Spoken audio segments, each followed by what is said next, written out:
Friends, இப்போ நம்ம பார்க்கணும்னா கருவாகன புல்லை. கருவாகன புல்லையில் பருங்குட்டு மாடு. பருங்குட்டு மாடுனா ஒரு 10 கறக்கும். 10 கறக்கும்னா மேய்ச்சல் மாதிரிலாம் வளர்க்குறதுக்கும் ஆகும், கெட்டி வச்சு தீவனம் வச்சு போடுறதுக்கும் ஆகும்.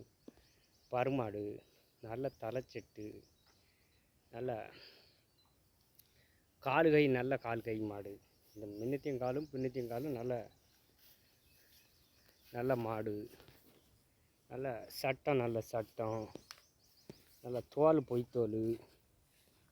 மாட்டோட மடிகாம்பு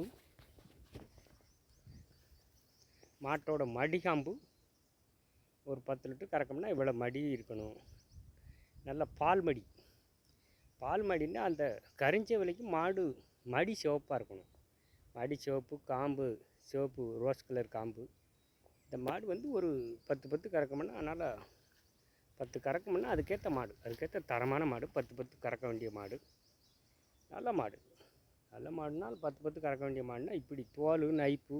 இப்படி பருங்குட்டு மாடாக இருந்தால் இந்த மாடு 10 லிட்டர் கறக்கும். போனத்து 10 கறந்த மாடு இந்த இதுக்கும் 10 கறக்கும். மூணாவது மாடு மாட்டில் நல்ல தரமான மாடு, நல்ல மாடு, தரமான மாடு.